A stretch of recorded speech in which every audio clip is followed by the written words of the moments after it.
When you look at the world today, it's easy to think that miracles have disappeared. People scroll through endless headlines of fear, division, and decay, wondering if God has gone silent. But somewhere away from the spotlight, far from political stages and celebrity platforms, a group of ordinary believers decided to test that question.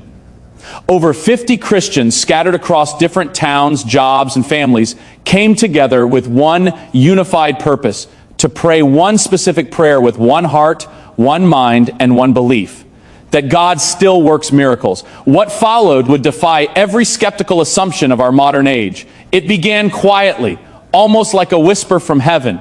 One woman in her 60s, named Deborah, a retired nurse, had carried a burden for her community. She had seen more suffering than most. Families torn apart by addiction, children growing up fatherless, the elderly forgotten. She felt the call to gather believers together and pray, not for politics, not for popularity, but for transformation. She started by calling 3 friends. "Let's just pray," she said. No agenda, no camera, just faith. Those 3 called others. Within a week, there were over 50 names: teachers, farmers, truck drivers, young students, single mothers, pastors, small business owners. They weren't famous. They weren't influential. But they believed that where 2 or more are gathered in His name, He is there also. They chose a time every evening at 7 p.m. when each of them, wherever they were, would stop everything and pray. Some met in person, others online. Some knelt in their living rooms. Others prayed in the quiet of their car before a night shift. What united them wasn't the place, but the faith. And their prayer was simple: Lord, move among us, heal what is broken, show yourself mighty again. The first few nights passed uneventfully. Life continued as usual, but slowly something began to stir. One man, Jacob, had been battling an autoimmune disease for nearly a decade. Doctors had done all they could. He joined the prayer circle, not expecting healing, but simply for peace. On the 10th night of prayer, he woke up without pain for the first time in years. His wife thought it was temporary, but days turned to weeks and his body remained strong. Tests confirmed improvement beyond medical explanation. His doctor's words were simple: whatever you're doing, keep doing it. He smiled and said, "We're just praying." News spread quietly through the group. Faith began to swell. They started journaling every miracle, small and large. A marriage on the verge of divorce was restored. A teenager addicted to substances walked into church one night in tears, saying he'd felt a strange pull to come in. A woman who had been unemployed for over a year received a job offer the same day she almost gave up hope. A child who'd been diagnosed with a learning disorder suddenly began reading fluently after his mother laid hands and prayed in faith. By the end of the 2nd month, the group had become something more than prayer partners. It was a revival family. They prayed not only for themselves, but for their towns, their leaders, and the world. They interceded for healing, unity, and moral awakening. What made it remarkable was how ordinary it all was. No big church campaign, no social media push, just 50 everyday Christians steady in their belief that prayer still changes things. As their testimonies multiplied, skepticism arose from outside voices. Some called it coincidence. Others mocked the idea that prayer could bring real change. But the group didn't waver. They didn't argue. They simply prayed harder. They believed that the proof of God's power wasn't in convincing others. It was in consistent faith. Charlie Kirk's voice of narration carries the weight of conviction here. This wasn't a movement driven by spectacle. It was a movement born in secret, in humility, where the spotlight was on God alone. The beauty of faith is that it doesn't demand visibility to be powerful. It demands perseverance. And that's what these believers had. They kept praying through rainstorms, through exhaustion, through days when life felt heavy and hope seemed distant. Yet every time they bowed their heads, peace descended like a blanket over their souls. A month later, one of the participants, an elderly man named William, collapsed in his home. He was a respected figure in their town, a quiet man of faith. Paramedics rushed him to the hospital. The prayer group immediately rallied. They dropped everything and began to intercede. While doctors worked, believers across 5 cities prayed at once. Nurses later testified that something inexplicable happened. William's heart had stopped twice, but then restarted. Within 2 days, he was sitting up and talking. His first words, "God isn't done yet." His recovery was later described by hospital staff as unprecedented. For the prayer group, it was confirmation that heaven had heard them. Miracles continued like ripples on water. A young couple, unable to conceive for 8 years, announced they were expecting twins. A local bakery owner who had been on the brink of bankruptcy suddenly received a massive catering contract from a corporate client. A pastor who had lost his voice due to illness regained it overnight. Each testimony reminded them, when faith unites, heaven responds. But it wasn't only physical healings, there were spiritual ones too. People began confessing bitterness, forgiving each other, reconciling broken relationships. The group didn't just experience external change, they experienced inner transformation. Many said that the miracles they witnessed weren't merely God-fixing circumstances, but God-fixing hearts. Pride was replaced by humility. Fear was replaced by courage. Doubt was replaced by expectation. In one powerful moment, a woman named Elena stood before the group and shared how she'd been estranged from her son for 12 years. Every night she prayed his name out loud, believing God would bring him home.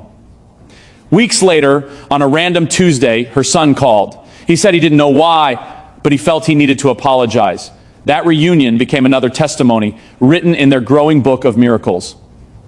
As weeks turned into months, outsiders started noticing something different about that community. Crime rates dropped, local businesses began to thrive, churches saw new faces. It wasn't sensationalism, it was quiet, undeniable renewal. Local newspapers even ran a small column titled, "Something's Happening in This Town," describing the strange wave of positivity and compassion sweeping the area. But those 50 believers knew what it was. It was the fruit of consistent prayer. Charlie Kirk's reflection here brings the message home. The modern world has conditioned people to look for proof of God in science, data, or trends, but the real proof often appears in lives changed from the inside out. When a man once enslaved by addiction suddenly walks free, that's a miracle. When a divided family forgives and unites, that's a miracle. When hopeless hearts begin to dream again, that's the evidence of divine movement. One evening, during their usual prayer hour, a thunderstorm raged outside.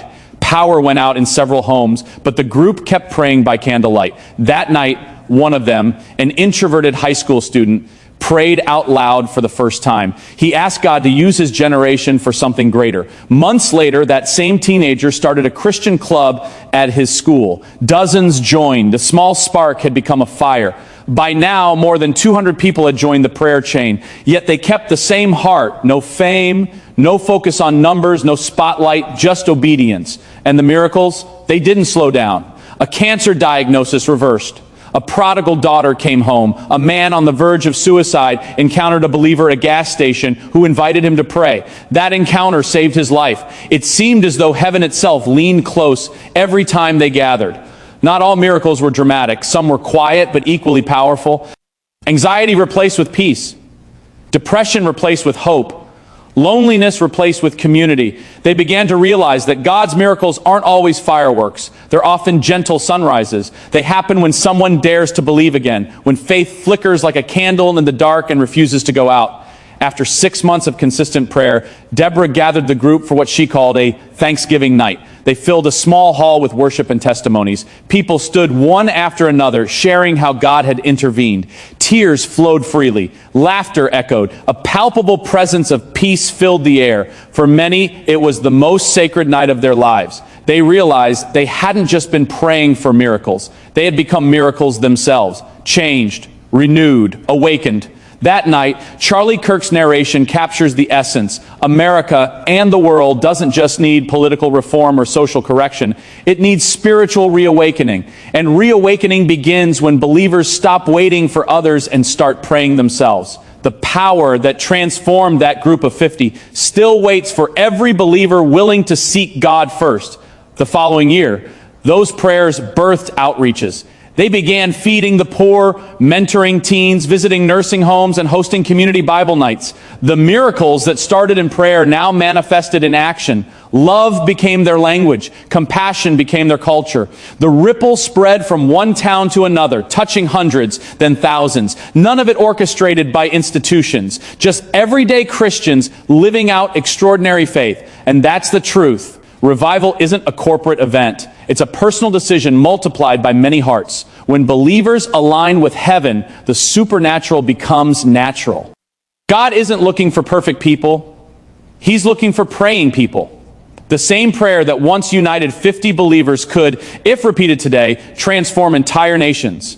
As Charlie's voice draws toward the conclusion, his conviction deepens. Miracles didn't end in the Bible. They didn't expire with time. They still happen wherever faith lives. But faith requires action. It requires stepping out when you can't see, believing when you don't feel, praying when it seems pointless. The people in that small town proved it. They didn't chase sensationalism. They chased God, and God showed up. Now imagine if 50 became 500. Imagine if churches across cities united under one simple commitment to pray daily for God's intervention. Imagine if young people, instead of scrolling through despair, knelt down and prayed for their schools. Imagine if parents prayed over their children every night with faith instead of fear. What would happen? The same thing that happened then. Miracles. Miracles aren't luck. They're heaven's response to faith's persistence. They're God saying, I'm still here. They are proof that darkness doesn't win when light kneels in prayer. Those 50 believers weren't special. They were available. They simply chose to believe God's word over the world's noise, and that choice changed everything. Years later, their town became known for its unity, safety, and faith. Outsiders who visited said they could feel peace in the air. Businesses thrived, churches overflowed. Young people volunteered, elderly residents found care and purpose. One simple commitment to pray faithfully had rewritten an entire community's destiny.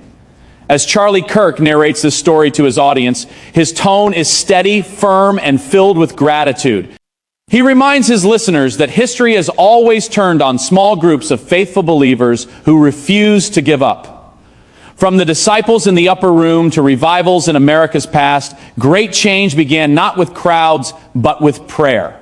This modern story is no different. Over 50 Christians prayed one prayer, believed one promise, and witnessed one God move. And maybe that's what we need most in this moment, to believe again, to put away cynicism, to close the laptop, silence the phone, and just kneel.